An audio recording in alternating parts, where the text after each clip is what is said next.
ਸਾਰਿਆਂ ਨੂੰ ਮੇਰੇ ਵੱਲੋਂ ਪਿਆਰ ਭਰੀ ਸਤਿ ਸ਼੍ਰੀ ਅਕਾਲ। ਤੁਸੀਂ ਦੇਖ ਰਹੇ ਹੋ YouTube ਚੈਨਲ GPS ਮਾਣੀਖੇੜਾ ਤੇ ਅੱਜ ਆਪਾਂ ਗੱਲਬਾਤ ਕਰਨ ਜਾ ਰਹੇ ਹਾਂ ਪੰਜਵੀਂ ਸ਼੍ਰੇਣੀ ਦੇ ਗਣਿਤ ਵਿਸ਼ੇ ਦੇ ਚੌਥੇ ਚੈਪਟਰ ਦੀ, ਜਿਸ ਦਾ ਨਾਮ ਹੈ ਭਿੰਨਾਤਮਕ ਸੰਖਿਆਵਾਂ ਫ੍ਰੈਕਸ਼ਨ ਨੰਬਰਸ। ਤਾਂ ਅੱਜ ਆਪਾਂ ਕਰਨ ਜਾ ਰਹੇ ਹਾਂ ਇਸ ਦਾ ਦੂਸਰਾ ਭਾਗ। ਪਹਿਲੇ ਭਾਗ ਵਿੱਚ ਆਪਾਂ ਭਿੰਨਾਤਮਕ ਸੰਖਿਆਵਾਂ ਬਾਰੇ ਪਤਾ ਕੀਤਾ ਸੀ ਕਿ ਭਿੰਨਾਤਮਕ ਸੰਖਿਆਵਾਂ ਕਿਸ ਨੂੰ ਕਿਹਾ ਜਾਂਦਾ ਹੈ, ਤੇ ਅੱਜ ਆਪਾਂ ਕੁਝ ਹੋਰ ਗੱਲਾਂ ਹਨ ਜਿਨ੍ਹਾਂ 'ਤੇ ਆਪਾਂ ਵਿਚਾਰ ਚਰਚਾ ਕਰਾਂਗੇ। ਤਾਂ ਉਹ ਕੀ ਗੱਲਾਂ ਹਨ ਦੇਖੋ। ਤਾਂ ਦੇਖੋ ਪਹਿਲੇ ਨੰਬਰ 'ਤੇ ਮੈਂ ਕੀ ਲਿਖਿਆ ਹੈ, ਅੱਧਾ। ਤਾਂ ਇਹਦਾ ਮਤਲਬ ਹੈ ਅੱਧਾ ਕਿਸ ਨੂੰ ਆਖਦੇ ਹਨ। ਦੂਸਰੇ ਨੰਬਰ 'ਤੇ ਲਿਖਿਆ ਹੈ 1/3, ਯਾਨੀ ਕਿ 1/3 ਨੂੰ ਜਿਹੜਾ ਹੈ ਤੀਜਾ ਹਿੱਸਾ ਵੀ ਕਿਹਾ ਜਾਂਦਾ ਹੈ। ਤਾਂ 1/3 ਕਿਸ ਨੂੰ ਆਖਿਆ ਜਾਂਦਾ ਹੈ, 1/4 ਕਿਸ ਨੂੰ ਆਖਿਆ ਜਾਂਦਾ ਹੈ, 1/4 ਨੂੰ ਚੌਥਾ ਹਿੱਸਾ ਵੀ ਕਿਹਾ ਜਾਂਦਾ ਹੈ। ਤਾਂ ਦੇਖੋ ਸਭ ਤੋਂ ਪਹਿਲਾਂ ਆਪਾਂ ਗੱਲਬਾਤ ਕਰਾਂਗੇ ਪਹਿਲੇ ਸਵਾਲ ਦੀ। ਪਹਿਲਾ ਸਵਾਲ ਕੀ ਹੈ, ਅੱਧਾ ਕਿਸ ਨੂੰ ਆਖਦੇ ਹਨ। ਅੱਧਾ ਤਾਂ ਅੱਧੇ ਤੋਂ ਆਪਾਂ ਸਾਰੇ ਹੀ ਜਾਣੂ ਹਾਂ ਕਿ ਜੇਕਰ ਮੈਂ ਕਹਾਂ ਕਿ ਆਹ ਦੇਖੋ ਆਹ ਇੱਕ ਰੋਟੀ ਹੈ ਤੇ ਇਸ ਰੋਟੀ ਨੂੰ ਮੈਂ ਦੋ ਭਰਾ ਹਨ, ਇੱਕ ਭਰਾ ਹੈ A, ਇੱਕ ਭਰਾ ਹੈ B।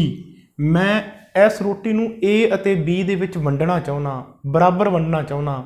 ਤਾਂ ਮੈਂ ਕੀ ਕਰਾਂਗਾ, ਮੈਂ ਅੱਧੀ ਰੋਟੀ A ਨੂੰ ਦੇ ਦੂੰਗਾ ਤੇ ਅੱਧੀ ਰੋਟੀ B ਨੂੰ ਦੇ ਦਿਆਂਗਾ। ਤਾਂ ਆਹ ਦੇਖੋ ਆਪਾਂ A ਨੂੰ ਅੱਧੀ ਰੋਟੀ ਦੇਤੀ ਇੱਧਰ ਵਾਲਾ ਹਿੱਸਾ, ਤੇ B ਨੂੰ ਇੱਥੋਂ ਤੋੜ ਕੇ ਮੈਂ ਅੱਧਾ ਹਿੱਸਾ ਇੱਧਰ ਦੇਤਾ। ਤਾਂ ਆਪਾਂ ਇਹ ਕਹਿ ਸਕਦੇ ਹਾਂ ਕਿ ਅੱਧਾ ਹਿੱਸਾ A ਨੂੰ ਮਿਲ ਗਿਆ, ਅੱਧਾ ਹਿੱਸਾ B ਨੂੰ ਮਿਲ ਗਿਆ। ਤਾਂ ਇਹ ਸੀ ਆਪਣੀ ਭਾਸ਼ਾ, ਆਪਣੀ ਬੋਲਚਾਲ ਦੀ ਭਾਸ਼ਾ, ਪੰਜਾਬੀ ਭਾਸ਼ਾ, ਜਿਹਦੇ ਵਿੱਚ ਆਪਾਂ ਗੱਲ ਕਰਦੇ ਹਾਂ ਵੀ A ਨੂੰ ਅੱਧੀ ਰੋਟੀ ਮਿਲ ਗਈ, B ਨੂੰ ਵੀ ਅੱਧੀ ਰੋਟੀ ਮਿਲ ਗਈ। ਤਾਂ ਜੇਕਰ ਆਪਾਂ ਗਣਿਤ ਦੀ ਭਾਸ਼ਾ ਦੇ ਵਿੱਚ ਦੱਸਣਾ ਹੋਵੇ ਕਿ A ਨੂੰ ਕਿੰਨਾ ਹਿੱਸਾ ਮਿਲਿਆ, ਠੀਕ ਹੈ, ਰੋਟੀ ਦਾ A ਨੂੰ ਕਿੰਨਾ ਹਿੱਸਾ ਮਿਲਿਆ, ਤਾਂ ਕੱਲ੍ਹ ਆਪਾਂ ਭਿੰਨਾਤਮਕ ਸੰਖਿਆਵਾਂ ਕੀਤੀਆਂ ਸਨ। ਤਾਂ ਉਹਨਾਂ ਸੰਖਿਆਵਾਂ ਦੇ ਵਿੱਚ ਆਪਾਂ ਹਿੱਸੇ ਦੱਸੇ ਸੀ ਵੀ ਹਿੱਸੇ ਕਿਸ ਤਰੀਕੇ ਨਾਲ ਆਪਾਂ ਲਿਖਣੇ ਹਨ। ਤਾਂ ਦੇਖੋ ਆ ਇੱਕ ਪੂਰੀ ਰੋਟੀ ਹੈ। ਤਾਂ ਜੇਕਰ ਮੈਂ ਇਸ ਰੋਟੀ ਦੇ ਵਿੱਚੋਂ, ਪੂਰੀ ਰੋਟੀ ਦੇ ਵਿੱਚੋਂ A ਦਾ ਹਿੱਸਾ ਕੱਢਣਾ ਹੋਵੇ ਤਾਂ ਮੈਂ ਕੀ ਕਹਾਂਗਾ, A ਦਾ ਹਿੱਸਾ ਕਿੰਨਾ ਹੈ। ਤਾਂ ਦੇਖੋ ਪੂਰੀ ਰੋਟੀ ਦੇ ਟੋਟਲ ਕਿੰਨੇ ਹਿੱਸੇ ਹੋ ਰਹੇ ਹਨ। ਪੂਰੀ ਰੋਟੀ ਦੇ ਆਪਾਂ 2 ਹਿੱਸੇ ਕਰਤੇ। ਤਾਂ 2 ਹਿੱਸਿਆਂ ਦੇ ਵਿੱਚੋਂ A ਨੂੰ ਕਿੰਨਾ ਮਿਲਿਆ, A ਨੂੰ ਕਿੰਨੀ ਰੋਟੀ ਮਿਲੀ। 2 ਹਿੱਸਿਆਂ ਦੇ ਵਿੱਚੋਂ A ਨੂੰ ਜਿਹੜਾ ਹੈ ਉਹ ਇੱਕ ਹਿੱਸਾ ਮਿਲ ਗਿਆ।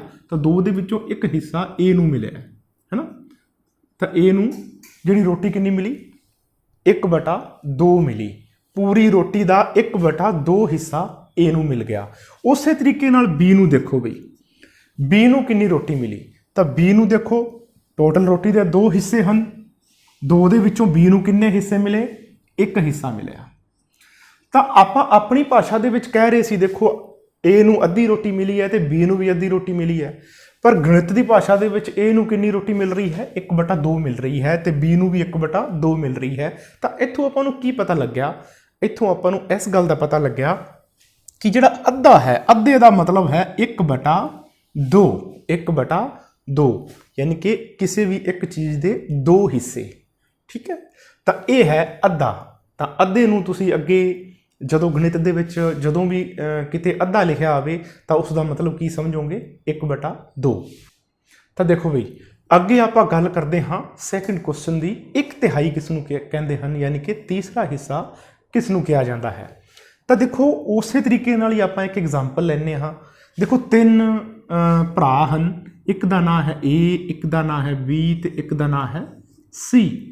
ਤਾਂ ਆਹ ਇੱਕ ਰੋਟੀ ਹੈ, ਮੈਂ ਇਸ ਰੋਟੀ ਨੂੰ 3 ਭਰਾਵਾਂ ਦੇ ਵਿੱਚ ਬਰਾਬਰ ਵੰਡਣਾ ਹੈ। ਤਾਂ ਮੈਂ ਕੀ ਕਰਾਂਗਾ, ਇਸ ਰੋਟੀ ਦੇ ਕਿੰਨੇ ਹਿੱਸੇ ਕਰ ਦਾਂਗਾ, 3 ਹਿੱਸੇ ਕਰ ਦਾਂਗਾ, 3 ਬਰਾਬਰ ਹਿੱਸੇ। ਤਾਂ ਦੇਖੋ 3 ਬਰਾਬਰ ਹਿੱਸੇ ਕਿਸ ਤਰੀਕੇ ਨਾਲ ਕਰਾਂਗਾ ਮੈਂ, ਚਲੋ ਜੀ ਦੇਖੋ ਆ ਮੈਂ ਇਸ ਦੇ 3 ਹਿੱਸੇ ਕਰਤੇ। ਤਾਂ ਦੇਖੋ 3 ਹਿੱਸੇ ਹੋ ਗਏ ਨਾ, 1 2 3। ਆਹ ਹਿੱਸਾ ਮੈਂ ਦੇਤਾ A ਨੂੰ, ਆਹ ਹਿੱਸਾ ਦੇਤਾ B ਨੂੰ, ਆਹ ਹਿੱਸਾ ਦੇਤਾ C ਨੂੰ। ਇਸ ਤਰੀਕੇ ਨਾਲ ਮੈਂ ਰੋਟੀ ਨੂੰ ਤੋੜ ਕੇ ਇੱਕ ਹਿੱਸਾ A ਨੂੰ ਦੇਤਾ, ਇੱਕ ਹਿੱਸਾ B ਨੂੰ ਦੇਤਾ, ਇੱਕ ਹਿੱਸਾ C ਨੂੰ ਦੇਤਾ। ਤਾਂ ਦੇਖੋ ਹੁਣ ਜੇਕਰ ਮੈਂ ਕਹਾਂ ਕਿ ਬਈ A ਨੂੰ ਕਿੰਨੀ ਰੋਟੀ ਮਿਲੀ, ਤਾਂ ਤੁਸੀਂ ਕਹੋਗੇ ਵੀ A ਨੂੰ ਤੀਜਾ ਹਿੱਸਾ ਰੋਟੀ ਮਿਲੀ, ਯਾਨੀ ਕਿ ਜਿਹੜੀ ਪੂਰੀ ਰੋਟੀ ਸੀ ਉਹਦਾ ਤੀਜਾ ਹਿੱਸਾ ਉਹਨੂੰ ਮਿਲ ਗਿਆ, ਠੀਕ ਹੈ। ਇਹਨੂੰ ਗਣਿਤ ਦੀ ਭਾਸ਼ਾ ਵਿੱਚ ਕੀ ਲਿਖਾਂਗੇ ਆਪਾਂ, ਤਾਂ ਗਣਿਤ ਦੀ ਭਾਸ਼ਾ ਦੇ ਦੇਖੋ A ਨੂੰ ਕੀ ਮਿਲ ਰਿਹਾ ਹੈ। A ਨੂੰ ਦੇਖੋ ਪੂਰੀ ਰੋਟੀ ਦੇ ਵਿੱਚੋਂ, ਪੂਰੀ ਰੋਟੀ ਦੇ ਕਿੰਨੇ ਹਿੱਸੇ ਹਨ, ਪੂਰੀ ਰੋਟੀ ਦੇ 3 ਹਿੱਸੇ ਹਨ। 3 ਹਿੱਸਿਆਂ ਦੇ ਵਿੱਚੋਂ A ਨੂੰ ਕਿੰਨੇ ਹਿੱਸੇ ਮਿਲ ਰਹੇ ਹਨ? A ਨੂੰ ਕਿੰਨੇ ਹਿੱਸੇ ਮਿਲ ਰਹੇ ਹਨ? 1 ਹਿੱਸਾ ਮਿਲ ਰਿਹਾ ਹੈ। ਉਸੇ ਤਰੀਕੇ ਨਾਲ ਹੀ B ਨੂੰ ਦੇਖੋ 3 ਹਿੱਸਿਆਂ ਦੇ ਵਿੱਚੋਂ 1 ਹਿੱਸਾ ਮਿਲ ਰਿਹਾ ਹੈ, ਤੇ C ਨੂੰ ਵੀ ਜਿਹੜਾ ਹੈ ਉਹ ਟੋਟਲ 3 ਹਿੱਸਿਆਂ ਦੇ ਵਿੱਚੋਂ 1 ਹਿੱਸਾ C ਨੂੰ ਮਿਲ ਰਿਹਾ ਹੈ। ਤਾਂ ਦੇਖੋ A ਨੂੰ ਕਿੰਨਾ ਮਿਲ ਰਿਹਾ ਹੈ? 1/3। ਕੱਲ ਵੀ ਆਪਾਂ ਇਹ ਗੱਲ ਕੀਤੀ ਸੀ ਨਾ। ਤਾਂ 3 ਬਰਾਬਰ ਹਿੱਸੇ ਹੈ, 3 ਬਰਾਬਰ ਹਿੱਸਿਆਂ ਦੇ ਵਿੱਚੋਂ A ਨੂੰ, B ਨੂੰ ਤੇ C ਨੂੰ 1/3 1/3 1/3 ਹਿੱਸਾ ਮਿਲ ਰਿਹਾ ਹੈ। ਤਾਂ 1/3 ਕੀ ਹੈ? ਇਸ ਨੂੰ ਆਪਾਂ ਕਹਾਂਗੇ 1/3। 1/3 ਦੇਖੋ ਸ਼ਬਦ ਤੋਂ ਹੀ ਕਲੀਅਰ ਹੈ। 1/3 ਮਤਲਬ 1 ਦਾ ਤੀਜਾ ਹਿੱਸਾ 1/3। ਤਾਂ ਜਦੋਂ ਵੀ 1/3 ਦੀ ਗੱਲ ਆਏਗੀ, ਤੀਜੇ ਹਿੱਸੇ ਬਾਰੇ ਜਦੋਂ ਜ਼ਿਕਰ ਕੀਤਾ ਜਾਏਗਾ, ਤਾਂ ਤੁਹਾਡੇ ਦਿਮਾਗ ਦੇ ਵਿੱਚ ਫੌਰਨ ਇਹ ਗੱਲ ਆਉਣੀ ਚਾਹੀਦੀ ਹੈ ਕਿ ਇਹ 1/3 ਦੀ ਗੱਲ ਕਰ ਰਿਹਾ ਹੈ। ਯਾਨੀ ਕਿ ਉੱਪਰ ਦੇਖੋ ਇੱਕ ਰੋਟੀ ਹੈ, ਉਸ ਨੂੰ 3 ਨਾਲ ਕੀ ਕਰਤਾ? ਭਾਗ ਕਰਤਾ। ਇਹ ਬਟੇ ਦਾ ਮਤਲਬ ਹੁੰਦਾ ਭਾਗ। ਤਾਂ 1 ਨੂੰ 3 ਹਿੱਸਿਆਂ 'ਚ ਤੋੜਤਾ, ਤਾਂ 3 ਹਿੱਸਿਆਂ 'ਚ ਤੋੜਤਾ ਮਤਲਬ 1/3। ਠੀਕ ਹੈ। ਤਾਂ ਆਪਣੇ ਕੋਲ ਜਿਹੜੇ ਹਿੱਸੇ ਆਉਣਗੇ ਉਹ 1/3 1/3 1/3 3 ਹਿੱਸੇ ਆ ਜਾਣਗੇ। ਉਸੇ ਤਰੀਕੇ ਨਾਲ ਦੇਖੋ 1/4, 1/4 ਦੇ ਵਿੱਚ ਵੀ ਆਪਾਂ ਇੱਕ ਜਿਹੜੀ ਹੈ ਆਪਣੇ ਕੋਲ ਇਹ ਰੋਟੀ ਹੈ। ਦੇਖੋ ਇਸ ਰੋਟੀ ਨੂੰ ਮੈਂ ਕਿੰਨੇ ਹਿੱਸਿਆਂ 'ਚ ਤੋੜ ਦਿੰਦਾ ਹਾਂ? ਦੇਖੋ ਹੁਣ 4 ਭਰਾ ਹੈਗੇ ਨੇ। ਕਿੰਨੇ ਭਰਾ ਹੈਗੇ ਨੇ? 4। ਇੱਕ ਭਰਾ ਹੋਰ ਆ ਗਿਆ D। ਠੀਕ ਹੈ, 4 ਭਰਾ ਹਨ। ਇਸ ਰੋਟੀ ਨੂੰ ਮੈਂ 4 ਭਰਾਵਾਂ ਦੇ ਵਿੱਚ ਵੰਡਣਾ ਹੈ, ਤਾਂ ਮੈਂ ਕੀ ਕਰਾਂਗਾ? ਇਸ ਦੇ 4 ਬਰਾਬਰ ਹਿੱਸੇ ਕਰ ਦਾਂਗਾ। ਤਾਂ 4 ਬਰਾਬਰ ਹਿੱਸੇ ਕਿਸ ਤਰੀਕੇ ਨਾਲ ਕਰਾਂਗਾ? ਆ ਦੇਖੋ ਆ 2 ਹਿੱਸੇ ਹੋ ਗਏ, ਤੇ ਉਸ ਤੋਂ ਬਾਅਦ ਮੈਂ ਇਹਨੂੰ ਫਿਰ ਇਧਰੋਂ ਅੱਧੀ ਰੋਟੀ ਨੂੰ ਕੱਟ ਦਾਂਗਾ। ਠੀਕ ਹੈ, ਤਾਂ ਇਹ 4 ਹਿੱਸਿਆਂ 'ਚ ਰੋਟੀ ਵੰਡੀ ਗਈ। ਤਾਂ ਆ ਜਿਹੜਾ ਹਿੱਸਾ ਹੈ ਆ ਮੈਂ A ਨੂੰ ਦੇਤਾ। ਦੇਖੋ ਹੁਣ 4 ਹਿੱਸਿਆਂ ਦੇ ਵਿੱਚੋਂ A ਨੂੰ ਕੀ ਮਿਲਿਆ? ਕੁੱਲ ਹਿੱਸੇ ਕਿੰਨੇ? 4। ਤੇ A ਨੂੰ ਕੀ ਮਿਲਿਆ? 1 ਹਿੱਸਾ ਮਿਲਿਆ। ਉਸੇ ਤਰੀਕੇ ਨੂੰ ਆ ਹਿੱਸਾ B ਨੂੰ ਮਿਲ ਗਿਆ, ਆ ਹਿੱਸਾ C ਨੇ ਲੈ ਲਿਆ, ਤੇ ਆ D ਨੂੰ ਦੇਤਾ। ਤਾਂ A ਨੂੰ ਕਿੰਨਾ ਹਿੱਸਾ ਮਿਲਿਆ? 4 ਦੇ ਵਿੱਚੋਂ 1 ਹਿੱਸਾ A ਨੂੰ ਮਿਲਿਆ, 4 ਦੇ ਵਿੱਚੋਂ 1 ਹਿੱਸਾ B ਨੂੰ ਮਿਲਿਆ, 4 ਦੇ ਵਿੱਚੋਂ 1 ਹਿੱਸਾ C ਨੂੰ, ਤੇ 4 ਦੇ ਵਿੱਚੋਂ 1 ਹਿੱਸਾ D ਨੂੰ ਮਿਲ ਗਿਆ। ਤਾਂ ਇੱਕ ਹਿੱਸਾ ਲੈ ਕੇ ਜਿਹੜੇ ਹਨ ਉਹ ਟੋਟਲ 4 ਹਿੱਸੇ ਹੋ ਗਏ। ਪੂਰੀ ਰੋਟੀ ਕੰਪਲੀਟ ਹੋ ਗਈ। ਤਾਂ ਇਹ ਹੈ 1/4। 1/4 ਦੀ ਜਦੋਂ ਵੀ ਜ਼ਿਕਰ ਕੀਤਾ ਜਾਏਗਾ ਪ੍ਰਸ਼ਨ ਦੇ ਵਿੱਚ 1/4 ਕੀ ਹੁੰਦਾ ਹੈ, ਤਾਂ 1/4 ਦਾ ਮਤਲਬ ਹੈ 1/4। ਯਾਨੀ ਕਿ 1 ਨੂੰ 4 ਨਾਲ ਭਾਗ ਕਰ ਦਈਏ, 4 ਹਿੱਸਿਆਂ 'ਚ ਵੰਡ ਦਈਏ। ਵੰਡਣ ਤੋਂ ਭਾਵ ਹੁੰਦਾ ਭਾਗ ਕਰਨਾ। ਠੀਕ ਹੈ, ਤਾਂ ਇਹਨੂੰ ਆਪਾਂ ਚੌਥਾ ਹਿੱਸਾ ਵੀ ਕਹਿ ਦਿੰਦੇ ਹਾਂ। ਤਾਂ ਇਹ ਸੀ ਅੱਧਾ, 1/3 ਤੇ 1/4 ਹਿੱਸਾ।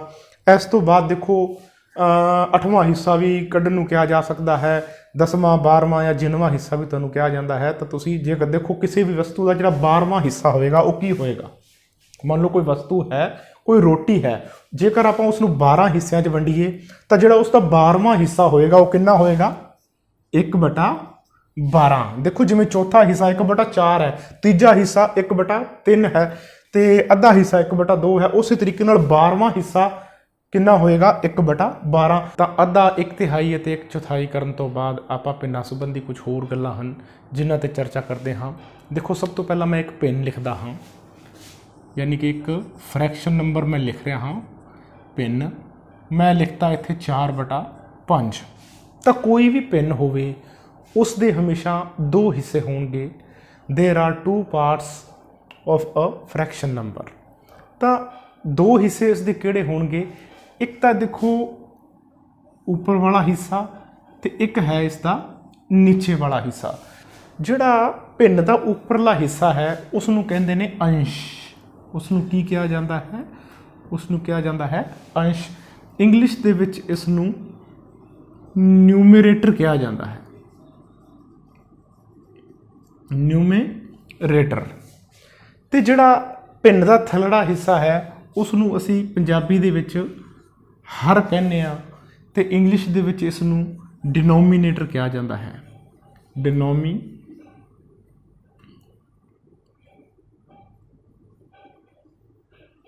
ਡਿਨੋਮੀਨੇਟਰ। ਤਾਂ ਇਹ ਹਨ ਪਿੰਨ ਦੇ 2 ਹਿੱਸੇ। ਉੱਪਰ ਵਾਲਾ ਹਿੱਸਾ ਅੰਸ਼ ਜਿਸ ਨੂੰ ਨਿਊਮਰੇਟਰ ਕਿਹਾ ਜਾਂਦਾ ਹੈ, ਤੇ ਆ ਹੈ ਪਿੰਨ ਦਾ ਥੱਲੜਾ ਹਿੱਸਾ ਜਿਹਨੂੰ ਹਰ ਕਿਹਾ ਜਾਂਦਾ ਹੈ। ਇੰਗਲਿਸ਼ ਦੇ ਵਿੱਚ ਇਸ ਨੂੰ ਆਪਾਂ ਡਿਨੋਮੀਨੇਟਰ ਕਹਿੰਦੇ ਹਾਂ। ਤਾਂ ਪਿੰਨਾਂ ਦੇ ਸੰਬੰਧ ਵਿੱਚ ਤੁਹਾਨੂੰ ਜਿਹੜੇ ਅੱਗੇ ਐਕਸਰਸਾਈਜ਼ ਦੇ ਵਿੱਚ ਕੀ ਸਵਾਲ ਪੁੱਛੇ ਜਾ ਸਕਦੇ ਹਨ, ਤਾਂ ਉਹਨਾਂ ਬਾਰੇ ਆਪਾਂ ਗੱਲਬਾਤ ਕਰਦੇ ਹਾਂ ਹੁਣ। ਤਾਂ ਦੇਖੋ ਮੈਂ ਕੀ ਲਿਖਿਆ ਹੈ? 12 ਦਾ 1/4। ये पहला क्वेश्चन है। दूसरा क्वेश्चन है 18 ਦਾ 1/9 ਤੇ तीसरा क्वेश्चन है 36 ਦਾ 1/6। ਤਾਂ ਆਪਾਂ ਇਹਨਾਂ ਨੂੰ ਹੱਲ ਕਰਨ ਦੀ ਕੋਸ਼ਿਸ਼ ਕਰਦੇ ਹਾਂ। ਤਾਂ ਦੇਖੋ 12 ਦਾ मतलब ਕੀ ਹੈ? ਦੇਖੋ ਦਾ मतलब ਹੈ ਗੁਣਾ। हमेशा ही याद रखना है तुसी। ਦਾ मतलब ਕੀ ਹੁੰਦਾ ਹੈ? गुणा ਹੁੰਦਾ है। ਤਾਂ 12 गुणा 1/4। ਤਾਂ ਤੁਸੀਂ ਇਸ ਨੂੰ ਕਿਸ ਤਰੀਕੇ ਨਾਲ ਹੱਲ ਕਰੋਗੇ? देखो 1/4 ਜਿਹੜੀ ਹੈ ਉਹ ਭਿੰਨਾਤਮਕ ਸੰਖਿਆ ਹੈ। ਇਸ ਦਾ ਉੱਪਰ ਵਾਲਾ ਹਿੱਸਾ ਅੰਸ਼ ਹੈ ਤੇ ਇਸ ਦਾ ਨੀਚੇ ਵਾਲਾ ਹਿੱਸਾ ਹਰ ਹੈ। 12 ਜਿਹੜੀ ਹੈ ਉਹ ਭਿੰਨਾਤਮਕ ਸੰਖਿਆ ਨਹੀਂ ਹੈ। ਤੁਸੀਂ ਇਹਨਾਂ ਨੂੰ ਕੀ ਕਰਨਾ ਹੈ? ਗੁਣਾ ਕਰਨਾ ਹੈ। ਤਾਂ ਤੁਸੀਂ 12 ਨੂੰ ਜਿਹੜਾ ਹੈ ਉਹ ਭਿੰਨਾਤਮਕ ਸੰਖਿਆ ਵਿੱਚ ਬਦਲ ਲਓਗੇ ਤਾਂ ਕਿ ਇਹਨਾਂ ਨੂੰ ਗੁਣਾ ਕਰਨਾ ਜਿਹੜਾ ਹੈ ਉਹ ਆਸਾਨ ਹੋ ਜੀ। 12 ਨੂੰ ਭਿੰਨਾਤਮਕ ਸੰਖਿਆ ਦੇ ਵਿੱਚ ਕਿਵੇਂ ਬਦਲ ਸਕਦੇ ਹਾਂ ਆਪਾਂ? ਤਾਂ ਜੇਕਰ ਆਪਾਂ 12 ਦੇ ਨੀਚੇ 1 ਲਗਾ ਦਈਏ ਤਾਂ ਇਸ ਨਾਲ ਕੋਈ ਵੀ ਫਰਕ ਨਹੀਂ ਪਏਗਾ। ਕਿਉਂ ਫਰਕ ਨਹੀਂ ਪਏਗਾ? ਕਿਉਂਕਿ ਦੇਖੋ 1 ਨੀਚੇ ਲਗਾਉਣ ਦਾ ਮਤਲਬ ਹੈ 1 ਨਾਲ ਭਾਗ ਕਰਨੀ। 12 ਨੂੰ ਜੇਕਰ ਆਪਾਂ 1 ਨਾਲ ਭਾਗ ਕਰਾਂਗੇ ਤਾਂ ਉਸ ਦਾ ਕੋਈ ਵੀ ਫਰਕ ਨਹੀਂ ਪਏਗਾ, ਕਿਉਂਕਿ ਕਿਸੇ ਵੀ ਸੰਖਿਆ ਨੂੰ ਜਦੋਂ 1 ਨਾਲ ਭਾਗ ਕੀਤੀ ਜਾਂਦੀ ਹੈ ਤਾਂ ਉਹ ਸੰਖਿਆ ਦੇ ਵਿੱਚ ਕੋਈ ਬਦਲਾਵ ਨਹੀਂ ਆਉਂਦਾ, ਉਹ ਸੰਖਿਆ ਓਨੀ ਹੀ ਰਹਿੰਦੀ ਹੈ। ਤਾਂ 12 ਨੂੰ ਆਪਾਂ ਨੀਚੇ 1 ਲਗਾ ਦਾਂਗੇ ਤਾਂ ਇਸ ਨਾਲ ਸੰਖਿਆ ਦੇ ਵਿੱਚ ਕੋਈ ਵੀ ਫਰਕ ਨਹੀਂ ਪਏਗਾ, ਪਰ ਆਪਾਂ ਨੂੰ ਇਹ ਭਿੰਨਾਤਮਕ ਸੰਖਿਆ ਦੇ ਰੂਪ 'ਚ ਮਿਲ ਜੂਗੀ। यानी कि आ अंश हो गया तो इसका हर कितना हो गया? 1 हो गया। तो इस तो बाद आप इन्हों देखो हल करना है, मल्टीप्लाई करना है, इन्हों गुणा करना है। तो गुणा किवें करना है? तुसी उतले हिस्सों उतले हिस्सों नाल गुणा करना है तो थल्लड़े हिस्सों तुसी थल्लड़े हिस्सों नाल गुणा करना है। तो देखो 12 नूं जदों मैं 1 नाल गुणा किया तो उत्तर कितना आया? 12। उवें ही 4 नूं 1 नाल गुणा किया तो उत्तर कितना आया? 4 आ गया। तो हुण देखो जेकर उपर वाली संख्या नीचे वाली संख्या नाल भाग हुंदी होवे तो उहनूं आपां भाग कर देना है। तो देखो 12 जिहड़ा है वो 4 नाल भाग हो जाता है। तो जदों 12 नूं आपां 4 नाल भाग करांगे तो कितना उत्तर आएगा? 3 उत्तर आएगा। तो आपां इन्हां नूं कट देंगे, यानी कि भाग हो गई इन्हां दी।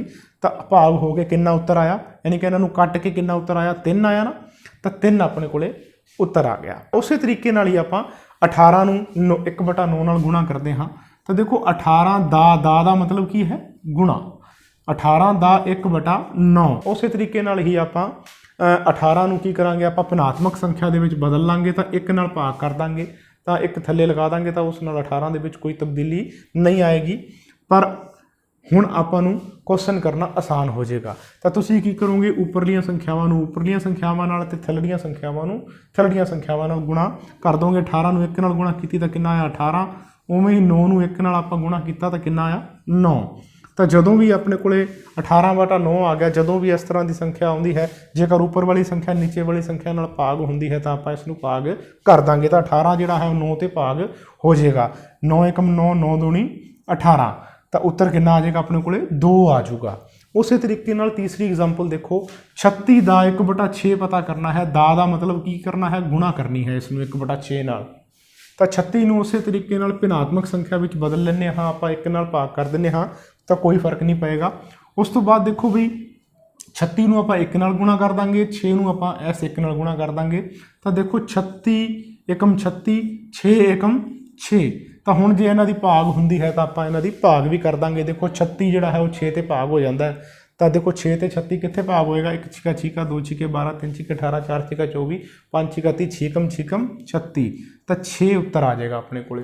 तो इस तरह के जिहड़े सवाल हैं वो तुहानूं एक्सरसाइज 4.2 दे विच पूछे जाणगे। तो उन्हां सवालों नूं तुसीं इस तरीके नाल हल करना है। तो अज दा जिहड़ा तुहाडा होमवर्क रहेगा वो रहेगा एक्सरसाइज, होमवर्क की रहेगा तुहाडा एक्सरसाइज 4.2। इस दे जिन्ने भी तुसी क्वेश्चन कर सकते हो वो क्वेश्चनों नूं तुसी करन दी कोशिश करनी है। तो 1-2 क्वेश्चन जिहड़े रह जाणगे उन्हां नूं आपां बाद च डिस्कस कर लांगे। तो अज लई सिर्फ इन्ना ही, मिलांगे अगली वीडियो दे विच। जेकर तुहानूं ये वीडियो पसंद आई होवे तो इस वीडियो नूं लाइक करना, शेयर करना ते चैनल नूं सबसक्राइब करना। सारिआं दा बहुत बहुत धन्नवाद।